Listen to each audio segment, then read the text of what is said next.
एक साहब मुझे बता रहे थे कि उन्होंने अपने बेटे को बहुत डांटा ज्यादा मोबाइल चलाने की वजह से, तो रूठ के चला गया। अब बाप बाप होता है, रूठ के बेटा चला गया तो वो बड़े परेशान। फोन नहीं उठाए, फोन उठा तो पता चला वहां है, बेचारे वो दौड़े दौड़े पहुंचे तो आने तैयार नहीं कि मुझे मोबाइल अगर नहीं चलाने दोगे तो घर नहीं जाऊंगा। बड़ी मुश्किल से लेकर के आए, सब मनाया कि लाल पीले जैसे भी है तू घर आ जा। तो इस एतबार से आप तमामी हजरात से मैं कहता हूँ मेरे भाइयों, अपने बच्चों को अच्छे संस्कार दो, उन्हें कुरान पढ़ाओ, उन्हें नमाजी बनाओ, उन्हें इमाम हुसैन का सच्चा गुलाम बनाओ, उन्हें प्यारे आका के रास्ते पर चलाओ। कहीं ऐसा न हो तुम्हारी आल औलाद तुम्हारे हाथों से निकल जाए। उन्हें नेक बनाने की कोशिश करो, खुद भी नमाज पढ़ा करो, अपने बच्चों को भी नमाज पढ़ाया करो। सुबहान अल्लाह, कितना अच्छा हो जब आज़ान फज्र हो, सुबह को मुअज्जिन सदा बुलंद करे और आज़ान के ये मुबारक कलिमात जब तुम्हारे कानों की समाज से टकराएं, मुअज्जिन कहे अस्सलातु खैरुम मिनल नौम, ओ सोने वालों बेदार हो जाओ, नमाज फज्र के लिए तैयार हो जाओ। तो तुम खुद भी उठ जाओ, अपने घर वाली औरतों को भी उठा दो। सुभान अल्लाह, उधर से वो मुअज्जिन गोया के तुम्हें बुला रहा है और बड़े प्यारे अंदाज में कह रहा है, गई फज्र सुबह का तड़का हुआ बेदार हो जाओ, नमाज़े फज्र पढ़ने के लिए तैयार हो जाओ। मैंने देखा कि माशाअल्लाह जिन घरों में दीन का माहौल होता है, मर्द भी नमाज पढ़ते हैं, औरतें भी नमाज पढ़ती हैं। सुभान अल्लाह। अब मुझे बताओ, जिस घर के अंदर औरत ने भी नमाज पढ़ी, मर्द ने भी नमाज पढ़ी, तो क्या उस घर के बच्चे नमाजी बनेंगे कि नहीं बनेंगे? बोलो यार जरा जोर से, बनेंगे कि नहीं बनेंगे? ऊंचा बोलो, बनेंगे। तुमने देखा होगा माँ जब मुसल्ला बिछा करके नमाज अदा करती है तो उसके करीब में छोटे छोटे बच्चे भी उसकी कॉपी करते हैं। बोलो, ईमानदारी की बात है तो बोलो, करते हैं, कॉपी करते हैं। अगर अब्बा नात पढ़ता है तो उसके बच्चे भी नात पढ़ते हैं। अब भैया जैसे माँ बाप हो गए वैसी औलाद हो गई।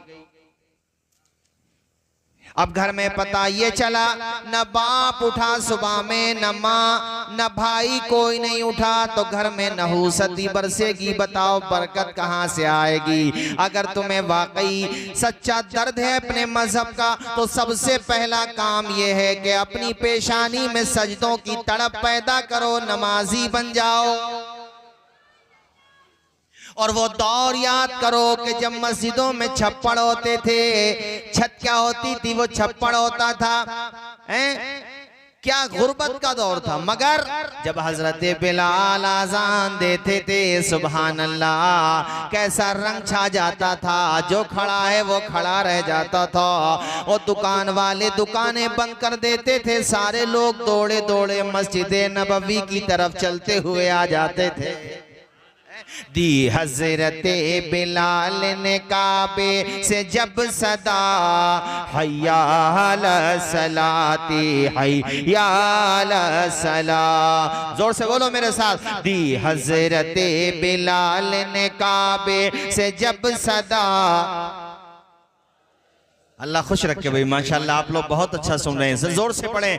हय्या अला सलाती हय्या अला सला, अर्शे बरी पे रब ने बुलाया हुजूर को,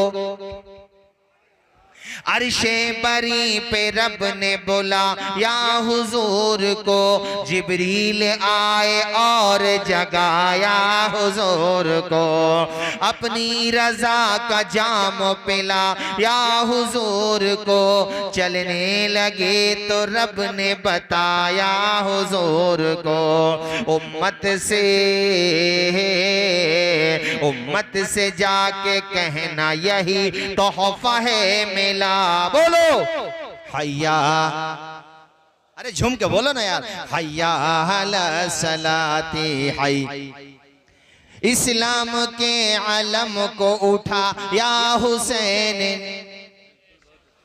इस्लाम के अलम को उठा या हुसैन ने, बातिल के आगे सर न झुकाया हुसैन ने। क्या चीज है नमाज बताया हुसैन ने, सजदे में अपने सर को कटाया हुसैन ने। ये दश्ते करबला से अब भी आती है सदा। अल्लाह खुश रखे, झूम के पढ़ो, हय्या अला सलाती। नमाज ऐसी चीज है, अपने तो अपने बेगाने भी। एक गैर मुस्लिम डॉक्टर है, मुसलमान नहीं है, गैर मुस्लिम, उनकी एक रिपोर्ट मेरी निगाहों के सामने से गुजरी। उन्होंने बताया कि नमाज इतनी बड़ी इबादत है, इतनी बड़ी इबादत है कि नमाज पढ़ने वाला भयंकर बीमारियों से महफूज रहता है। इसलिए कि बहुत सारी बीमारियां होती हैं सेहत के मुतासिर होने की वजह से, और नमाज ऐसी दौलत है। और एक बात तो बताओ, नमाज से पहले क्या करते हो? नमाज पढ़ने के लिए वुजू करते हो कि नहीं करते हो? बोलो जरा जोर से, करते हो? करते हो भाई वुजू? अच्छा ये बताओ, माएँ बहनें वुजू करती हैं माशाल्लाह, और मर्द भी वुजू करते हैं। तो अगर रोजाना 5 मरतबा बेटियां भी वुजू करें और बेटे भी वुजू करें, मर्द भी वुजू करें और औरतें भी वुजू करें, और माशाल्लाह अगर तहय्यतुल वुजू की आदत है, उसके अलावा और भी वो ज्यादातर कोशिश ये करता बावुजू रहे, तब तो न जाने कितनी मरतबा वुजू करेगा। अब मुझे ये बताओ कि जो 5 मरतबा भी 24 घंटे में वुजू करेगा, उसके चेहरे पर गंदगी बचेगी? अरे बोलो जरा जोर से, बचेगी गंदगी? तो जब गंदगी नहीं बचेगी तो उसे ब्यूटी पार्लर जाने की जरूरत पड़ेगी जरूरत।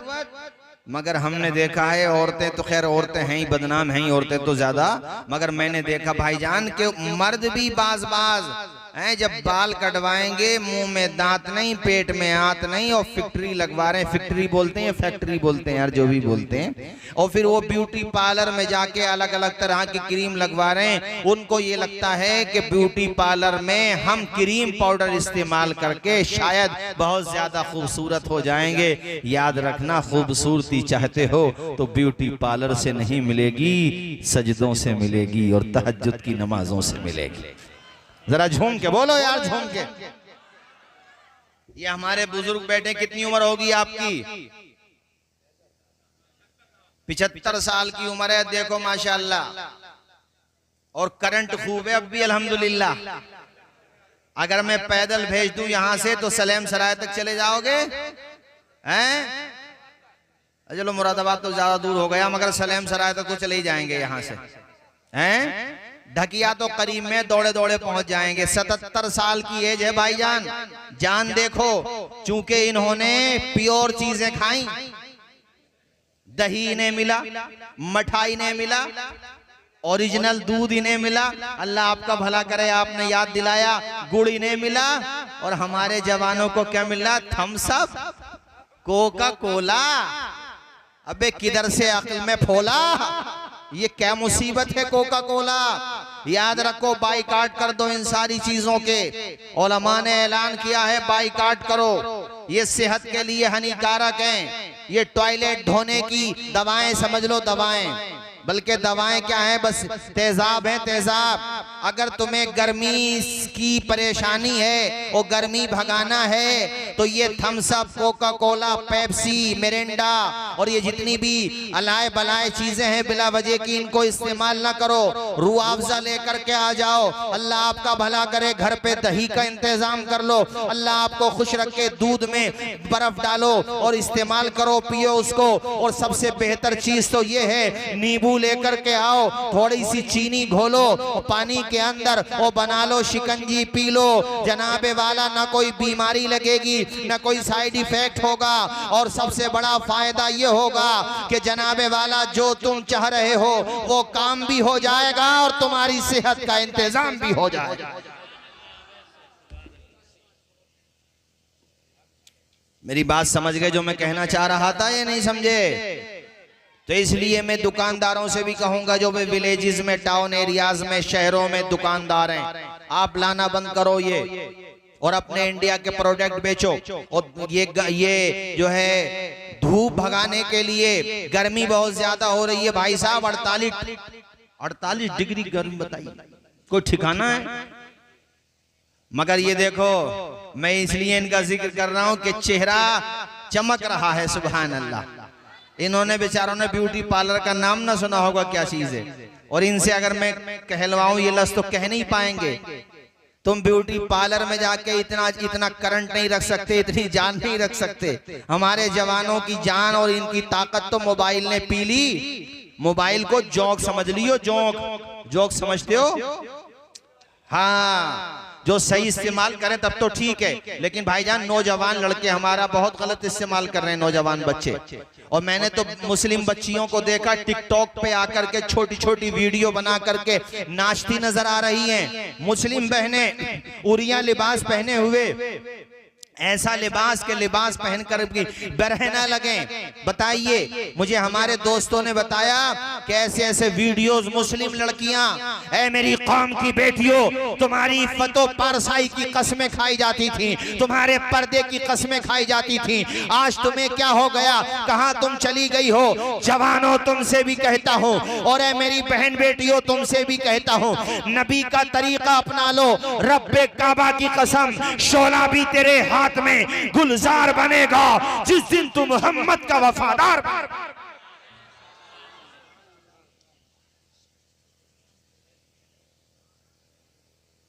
और चीजें इस्तेमाल करो देसी, मगर हमारे लोग सोचते हैं इससे नाम नहीं होगा, है? अच्छा, मिरिंडा कह रहे हैं। हाँ हाँ,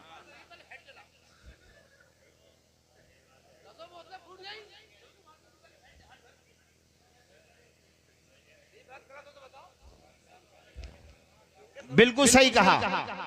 मेरे साथियों देखो, आओ मेरी बात की तरफ ध्यान दो। दीन छोड़ करके, नबी का तरीका छोड़ के इज्जत नहीं मिलती।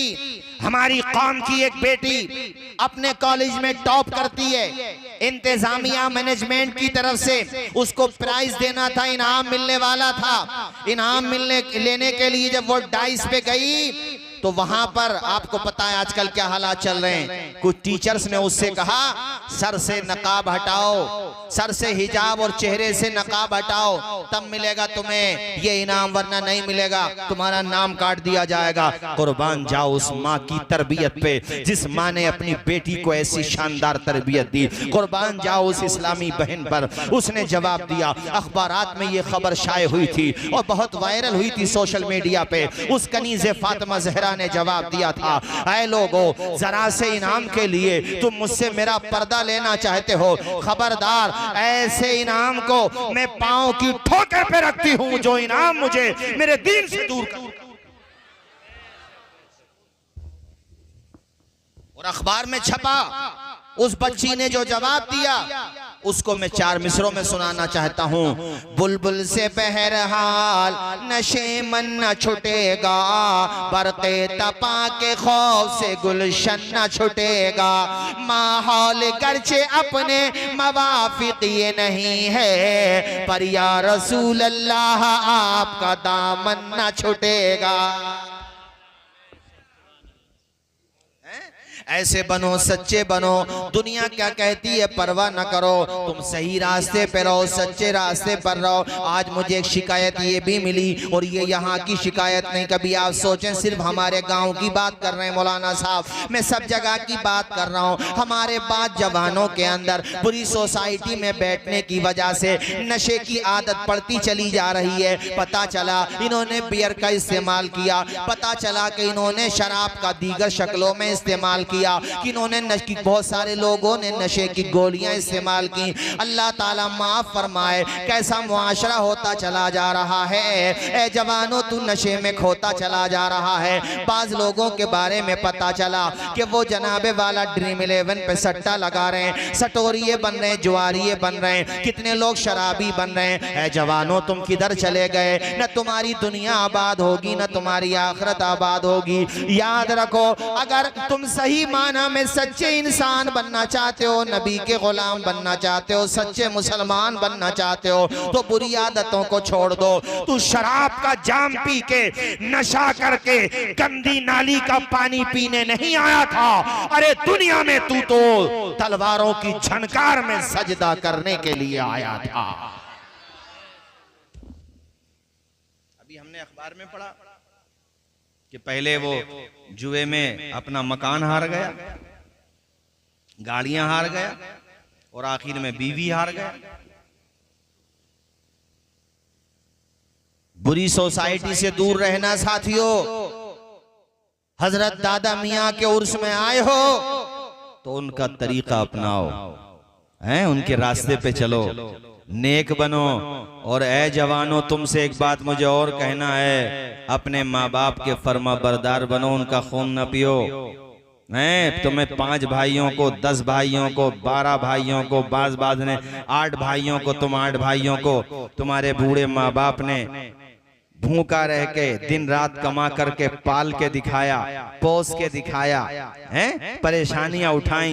ईद बकरीद पे अपने लिए कपड़े नहीं बनाए, तुझे बना करके दिए। और आज जब तेरे अम्मा अब्बा का नंबर आया सेवा करने का, तो अपने अम्मा अब्बा को आंखें दिखाने लगा कि बड़े भैया हैं तो हैं, बड़े वाले कह रहे हैं छोटे वाले हैं तो जिंदगी भर का ठेका मैंने थोड़ी लिया है। किससे कह रहे हैं? जो घर का बागबान है, जो मकान का मालिक है, उसे आंखें दिखा रहे हैं। आज कुछ पैसे कमाने लगे तो अपने बूढ़े माँ बाप को आंखें दिखाने लगे। जरा सोचो तो सही, उस बाप के कलेजे पे क्या गुजरती होगी जिस बाप ने अपना खून पसीना बना करके बहा दिया तुम्हारी खुशी के लिए। अरे उसने 8 को पाला है, 10 को पाला है। इन 10 औलाद से मिल करके 2 माँ बाप की सेवा नहीं हो पा रही है, 2 माँ बाप की खिदमत नहीं हो पा रही है। तुम्हारी बस्ती में सूरज बाद में निकलता था और निकलता है, मगर बाप वो है जो कमाने के लिए पहले निकल जाता है। अपने बच्चों के रोजगार के लिए यहां से ढकिया गया, डिलारी गया है, जनाबे वाला ठाकुर द्वारा गया, जहां भी बेचारा कमाता है गया। सुबह से शाम तक 500,000, ऐसी गर्मी में, जबकि 48 तक डिग्री पहुंच रही है गर्मी की। सोचिए जरा, ऐसी गर्मी में बेचारा वो कमाने जा रहा, किसके लिए? तुम्हारे लिए। और जब तुम बड़े हो गए तो अपने अब्बा से कहते हो तुमने हमारे लिए क्या किया है, हैं? और अगर तुम दौलत दे भी रहे हो तो कौन सी बड़ी बात कर दी। हर बाप अपने बेटे को दौलत देता है। और अब्बा तुम तो हमसे ही पैसे मांगते हो। कितने बुड्ढे हैं गांव में, बड़े बूढ़े हैं, टूटा हुआ चश्मा पहनते फिर रहे हैं। तुम्हें तो हर हफ्ते कपड़े भी चाहिए नए, और हर ईद पे तुम्हें ये चाहिए वो चाहिए। अरे तेरे बाप को तेरी दौलत नहीं चाहिए, अगर उसे चाहिए तो तेरी मोहब्बत चाहिए बस। बेचारे को तेरी दौलत क्या चाहिए, और वो तेरी दौलत का क्या करेगा भाई। इसलिए साहिब, अपने माँ बाप की इज्जत करना सीखो, अपने माँ बाप का अदब करना सीखो। जो माँ बाप की इज्जत नहीं करते उन्हें न दुनिया में इज्जत मिलती है और न आखिरत में जन्नत मिलती है। और आज के बाद ये उसूल बना लो, ये तरीका बना लो कि घर से जब भी निकलो अपने वालिद को बता करके निकलो, अब्बा जरा ढकिया तक जा रहा हूँ, अब्बा जरा ठाकुर द्वारे तक जा रहा हूँ। अपनी माँ का हाथ सर पे रखवा करके निकलो, बाप का हाथ भी सर से रखवा लो, उसका दिल बड़ा हो जाएगा यार, उसको सुकून मिलेगा।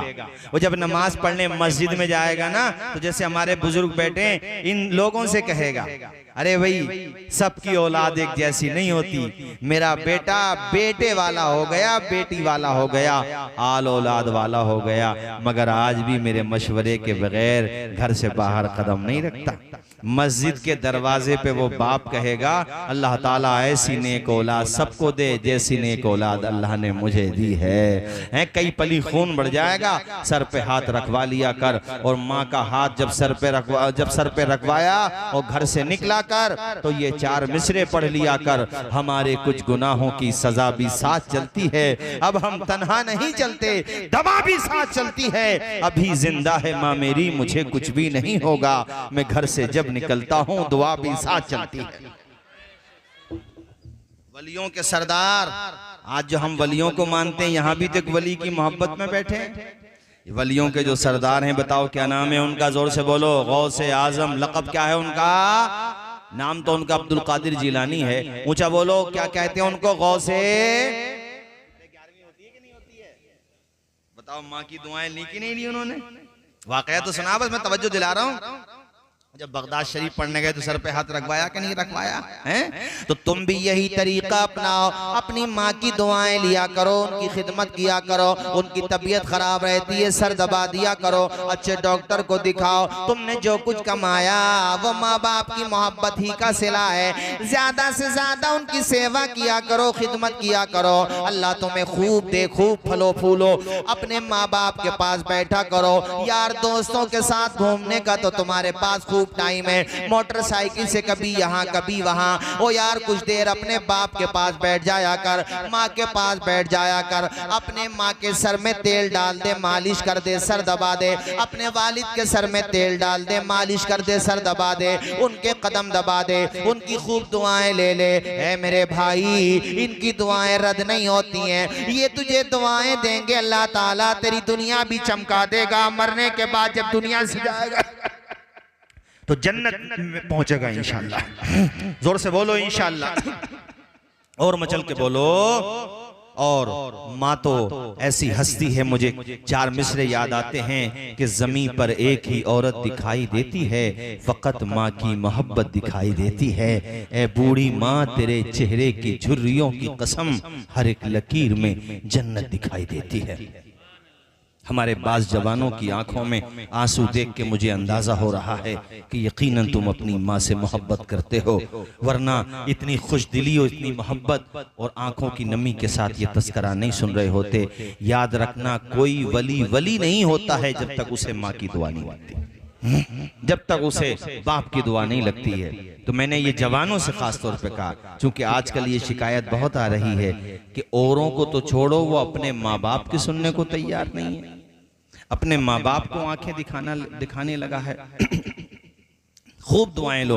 प्यारी माँ, मुझे को तेरी दुआ चाहिए, तेरे आंचल की ठंडी हवा चाहिए। बोलो मेरे साथ, प्यारी माँ,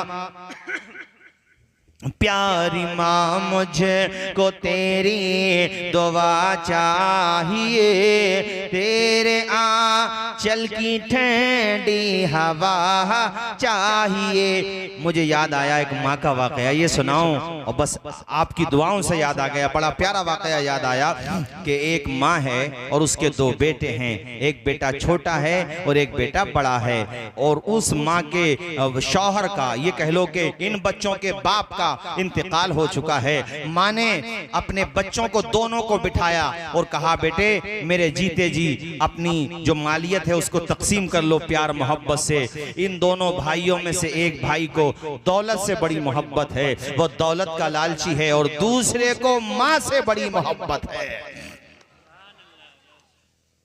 तो जिसको दौलत से मोहब्बत है ना, वो बड़ा भाई है। इस वाकये में ऐसा है, इसका उल्टा भी हो जाता है, सही है नहीं? ये मत सोचें कि बड़े भाई ऐसे होते हैं। इस वाकये में बड़ा भाई लालची है, छोटा भाई माँ को बहुत चाहता है, माँ से मोहब्बत करता है। लेकिन इसके बरक्स भी होता है, वो जहाँ जैसे हालात होते हैं। तो ये इस वाकये में है कि बड़े भाई ने छोटे को बिठाया, माँ को भी बिठाया, और छोटे से कहा कि भाई जो माँ को अपने साथ रखेगा, मैं रखूं या तू, वो मालियत में से, प्रॉपर्टी में से, दौलत में से कुछ नहीं लेगा।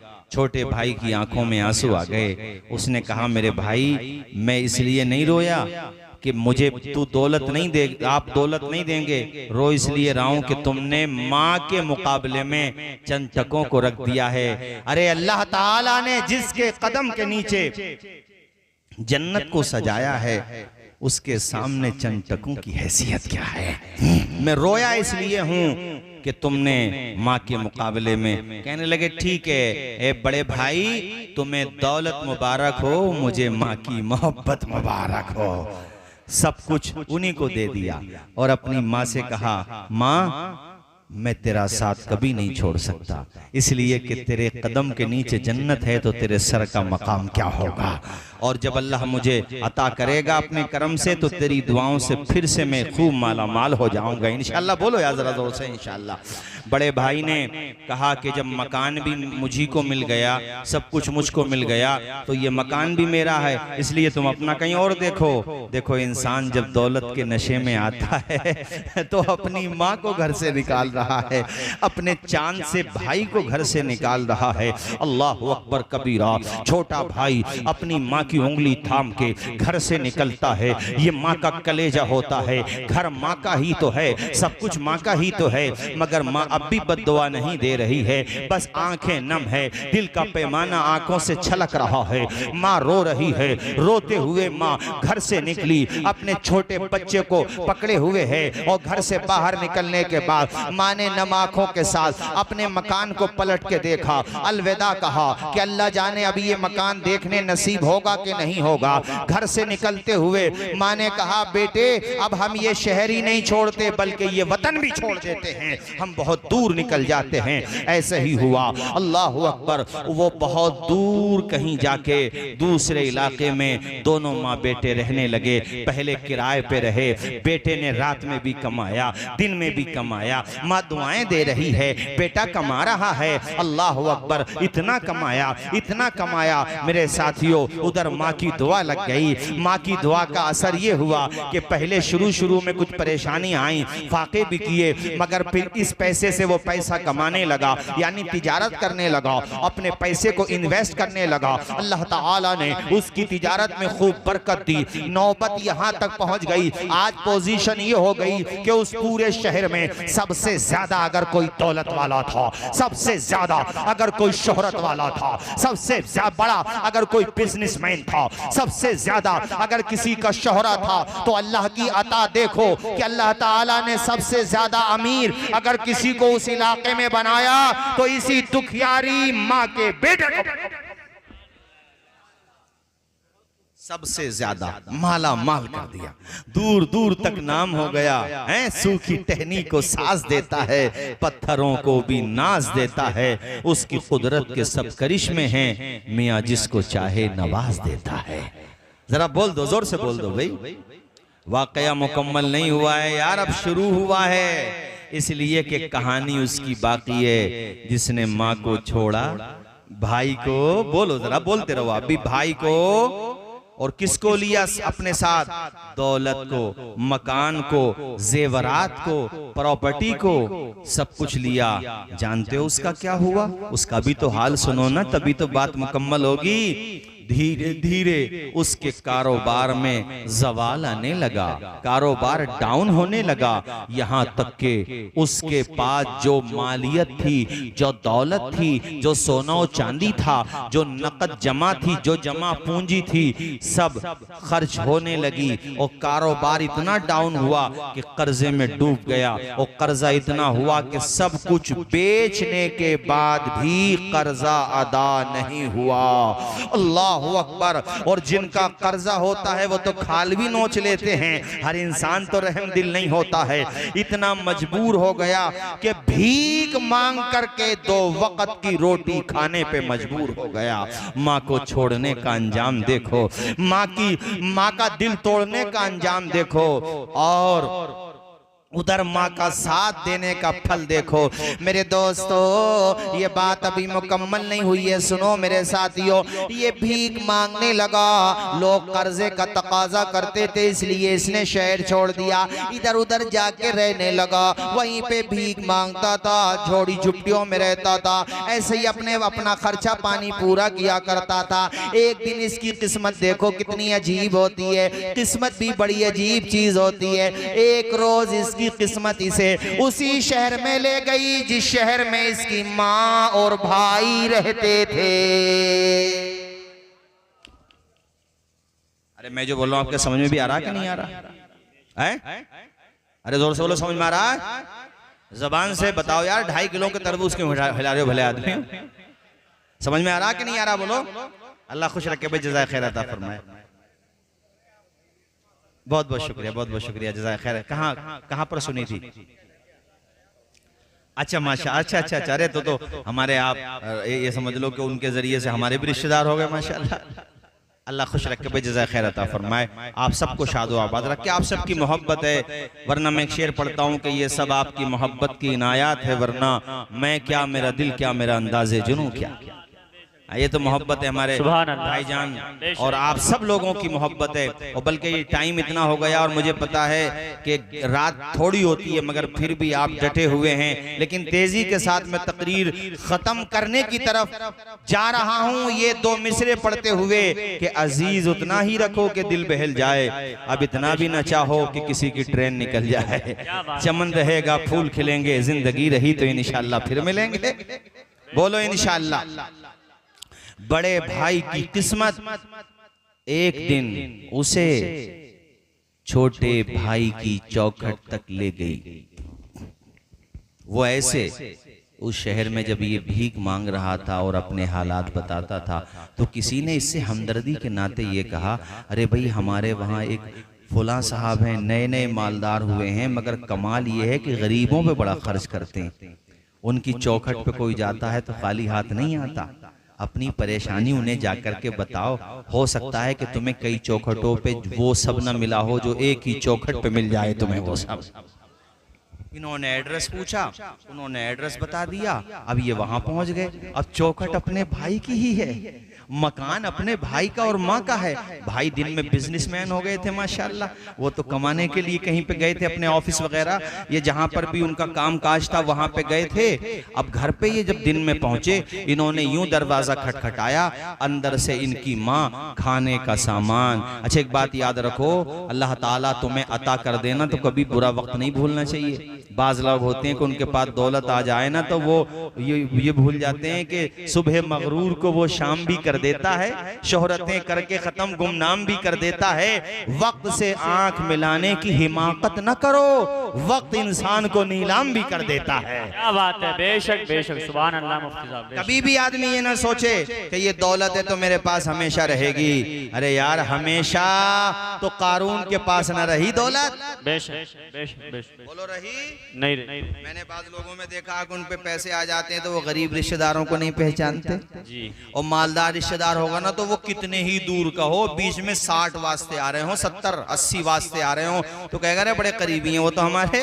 और अगर गरीब है और करीबी भी रिश्तेदार है और किसी ने कह दिया वो तुम्हारे रिश्तेदार हैं, अरे ना ना वो रिश्तेदार नहीं हो यार, तूने रिश्तों को दौलत से तोलना शुरू कर दिया।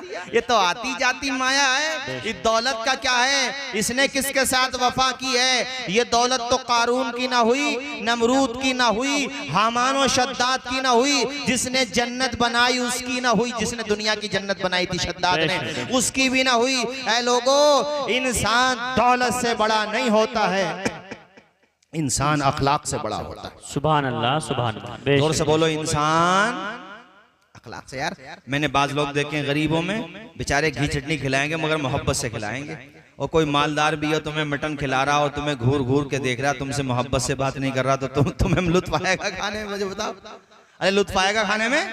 वो यार इससे तो अपना वो गरीब रिश्तेदारी बढ़िया जो बेचारा इज्जत तो देता, मान सम्मान तो देता है, हैं? लेकिन सारे अमीर ऐसे नहीं होते हैं। बाज अमीर अल्हम्दुलिल्लाह आज भी ऐसे होते हैं जो उस्मान गनी के वफादार होते हैं। बेशक बेशक अल्लाह ने उनको दिया है, अल्लाह ने उनको दिया है तो वो राह खुदा में खर्च भी करते हैं। बेशक ऐसे भी होते हैं, जैसा कि ये है जिसकी मैं बात बता रहा हूँ, तो इसकी माँ और बेटा दोनों ऐसे ही हैं। अब वो चौखट पे कोई गैर थोड़ी है। बताओ कौन है चौखट पर? अल्लाह खुश रखे। इसका मतलब एक एक बात ध्यान से सुन रहे हो भी माशाअल्लाह। कौन है इसका? उसने जैसे ही दरवाजा खटखटाया, माँ अंदर से खाने का सामान, पहनने के कपड़े, जो भी साजो सामान ला सकती थी माँ लेकर के आ गई। और पर्दे टंगे हुए होते हैं, अल्हम्दुलिल्लाह मुसलमानों में माहौल है, पर्दे टंगे हुए होते हैं, बल्कि और समाज के लोगों में बास घरों में होते हैं। तो पर्दे की ओर से उस औरत ने जैसे ही वो सामान दिया तो हवा के झोंके की वजह से या किसी वजह से वो पर्दा हटा, चेहरे का एक हिस्सा माँ ने देखा। फनज़रत निस्फ़ा वजही, माँ ने अपने बेटे का आधा चेहरा देखा तो माँ ने पहचान लिया ये कोई और नहीं है, ये तो मेरे जिगर का टुकड़ा है, ये तो मेरा बड़ा बेटा है। कोई और होता तो वो बदला लेता, इंतकाम लेता, घर से भगा देता, मगर ये कलेजा माँ का है। माँ ने कहा मेरे बेटे, नाम लिया, उसने माँ की आवाज सुनी, वो सीधा कदमों में गिर गया। ए माँ तुझे क्या छोड़ा, जिंदगी गोया के अब रूठ सी गई है, मैं तबाह बर्बाद हो गया हूँ, मेरे पास माँ कुछ नहीं बचा, सरमाया खत्म हो गया, दौलत खत्म हो गई, मकान भी बिक गया, दुकान भी बिक गई, माँ तुझसे जो जेवर मुझे वरासत में मिला था माँ वो भी चला गया, जमा पूंजी सब खत्म। ए माँ फिर भी कर्जा खत्म नहीं हो रहा, कोई और होता तो हिसाब लेने लगता, मगर ये माँ होती है सीने से लगा के माँ कहती है मेरे बेटे तू फिक्र ना कर, दुनिया ने तुझे छोड़ दिया तो क्या हुआ, तेरी माँ कलेजे से चिमटाने के लिए मौजूद है। ये माँ का जिगर है कि लहू अपना पिलाकर माँ ने कभी दूध की कीमत नहीं मांगी। माँ का एहसान तो देखो, इसीलिए शेरों में कहा गया, तकरीरों में कहा गया, आपको समझाया जाता है, बताया जाता है, वो जीते जी दुनिया में जन्नत का मजा लेंगे, वो जीते जी दुनिया में जन्नत का मजा लेंगे, जो बाप को खुश रखेंगे और माँ की दुआ लेंगे। देखो भाई 15-20 मिनट की तकरीर अगर सुनना चाह रहे हो तो बेदारी के साथ सुनते रहो और एक मर्तबा माँ की मोहब्बत में हाथ उठा के बोलो जरा सुभान अल्लाह। चूंकि मैं ये नहीं चाहता कि तकरीर ज्यादा लंबी हो और टाइम भी बहुत हो गया, एक से ज्यादा वक्त हो गया, बस सुन लो थोड़ा सा और उसके बाद फिर इंशाल्लाह सलाम हो जाएगा। सारे लोग मचल के बोलो सुभान अल्लाह और जोर से बोलो सुभान अल्लाह। ये फसाना नहीं हकीकत है, अपनी माँ से, अपनी माँ से जिसे मोहब्बत है, गौर से पे तू क्यों नहीं करता, माँ के कदमों के नीचे जन्नत है। अल्लाह अल्लाह। माँ ने कहा मेरे बेटे ये दास्तान बाद में बताना, आ मेरे कलेजे से चिमट जा। माँ ने कलेजे से चिमटाया, अंदर ले गई माँ, अपने हाथों से खाना खिलाया अपने बच्चे को, अपने बेटे को। यार कितना ही बड़ा हो जाए, कितना ही बड़ा हो जाए बेटा, मगर माँ के लिए तो वो बच्चा ही रहता है। बोलो रहता कि नहीं रहता? अपने हाथों से खाना खिलाया। आज बड़ा एहसास हो रहा है, आंखों से आंसू निकल रहे हैं कि उलमा बिल्कुल सही कहते थे, अहले इल्म बिल्कुल सही कहते थे कि सब साथ छोड़ देते, मगर माँ बाप का साथ ऐसा जो कभी साथ नहीं छोड़ता। अल्लाह अकबर। आज अंदाजा हो गया कोई किसी का यार नहीं हुआ, सब मतलब के यार निकले, चमत्कार को नमस्कार वाले निकले। ऐसे बुरे वक्त में भी अगर साथ दिया तो माँ ने साथ दिया। खाना खाता जा रहा है, बताता जा रहा है। उसके बाद बड़े भाई ने कहा माँ जरा ये तो बता, ये इतना आलीशान आलीशान घर है, इतना बेहतरीन मकान है। ऐ मेरी माँ, मेरी वजह से लगता है तू इस घर की नौकरानी है, लगता है तू इस घर के बर्तन मांझ करके अपना पेट पालती होगी। इतना आलीशान मकान, वरना क्या मतलब है इस मकान का। माँ ने लंबी सांस ली, गहरी सांस ली, सर पे हाथ रखा और कहा मेरे बेटे, मैं इस मकान की नौकरानी नहीं हूं, बल्कि रब के करम से इस मकान की मालिका हूं। अल्लाह के करम से इस मकान की, हाँ। अरे उसे ऐसे, ये कैसे हो सकता है? बोलो ये कैसे? सूखी टहनी को साज देता है। अरे हमारे साथ सलीम सराय, सलीम भी तो आए थे, चले गए कभी सलीम? अच्छा कहीं रिश्तेदारी में चले गए, देखें आ जाएं, कोई बात नहीं है। मेरे साथ पढ़ो, सूखी टहनी को सूखी टहनी को साज देता है, पत्थरों को भी नाज देता है। उसकी कुदरत के सब करिश्मे हैं, जिसको चाहे नवाज देता है। बेटे जिसको चाहे। माँ ने कहा बेटे, जब तूने हमें अपने घर से निकाल दिया था ना, तो हम यहीं पे आ गए थे, और तेरे छोटे भाई ने दिन में भी कमाया, रात में भी कमाया, और बेटे मैंने बड़ी दुआएं दी, और आज ये तू देख रहा है ना बेटे, ये सब समझ ले तेरी माँ की दुआओं का फल है जो अल्लाह ने अता किया है। और ये तो वो सिला है जो दुनिया में मिला है, आखिरत में जो मिलेगा वो इससे भी अच्छा सिला है। जरा बोलो, जोर से बोलो भाई जरा। तो उसने कहा अच्छा माँ, बड़ा खुश हुआ। देखो अपना खून होता है, उसको गलती का एहसास हो गया ना भाई। तो उसने कहा माँ अच्छा ये बता मेरा छोटा भाई कहाँ है? कहा बेटे वो कमाने के लिए गया है। तो फिर उदास हो गया, रोने लगा, कहने लगा मैंने इतना बुरा किया अपने भाई के साथ, मैं इस लायक नहीं हूं जो मैं उसे मुंह भी दिखा सकूं। ऐसा कर माँ तो मुझे इजाजत दे, अब मैं जाता हूँ, जो मैंने किया वो मुझे भरना जिंदगी भर। कहा बेटे इतने दिनों के बाद तो तू मुझे मिला है, अब तू कहीं ना जा मेरे बेटे, यहीं पे रुक जा। कहाँ जाएगा? कमा तेरी बात अलग है, तू तो माँ है, मगर वो भाई है मेरा शरीक है, क्या पता उसने मुझे माफ नहीं किया तो बाद में बेइज्जती से अच्छा ये कि मैं भी चला जाऊं। कहा ठीक है तुझे ऐसा लगता है तो जा, मकान में कई कमरे हैं, किसी एक कमरे में जाके छिप जा, वो आएगा शाम को मैं उससे तेरे बारे में बात करूंगी, अगर वो रुकने के लिए कहेगा तेरे लिए तो रुक जाना, वरना रात के अंधेरे में तू खामोशी से चले जा। ये बात उसके समझ में आ गई। शाम को आया छोटा भाई, उसने आज माँ का देखा रंग और बहुत ही प्यारा ढंग, लबों पे मुस्कुराहट और खुशी भी अलग अलग है। माँ खाना खिला रही है तो बहुत ज्यादा माशाल्लाह खुश है।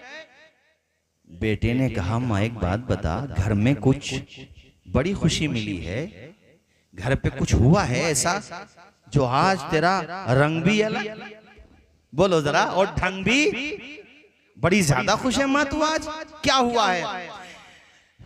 माँ ने कहा बेटे एक बात बता, किसी माँ को उसका खोया हुआ बेटा मिल जाए तो उस माँ को कैसा लगेगा? कहा माँ बेशक उसे तो बहुत अच्छा लगेगा, मगर माँ ऐसा क्या हुआ है? तो सीधे सीधे बोल, पहेलियां ना बना माँ, सच सच बता क्या हुआ है। आंखों में आंसू हैं। कहने लगी बेटे हर माँ बाप की तमन्ना ये होती है कि उसकी आल औलाद इत्तेहाद के साथ रहे, एक होकर के रहे, अगर कुछ कोई ज्यादती कर भी रहा है तो दूसरा दब जाए, मगर माँ बाप ये सोचते हैं कि वो उसकी आल औलाद एक होकर के रहे।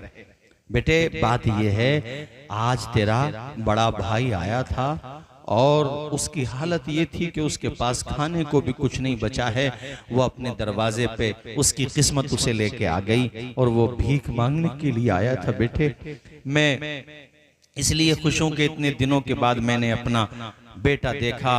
इतना जब सुना तो कहने लगा छोटा भाई माँ वो चौखट पे आए, अपने घर पे आए, तो तूने रोका क्यों नहीं? मेरे बड़े भाई हैं, मेरे लिए बाप दाखिल हैं, तू घर पे रोकती। एक बुरा वक्त था, चला गया, एक बुरा दौर था, गुजर गया।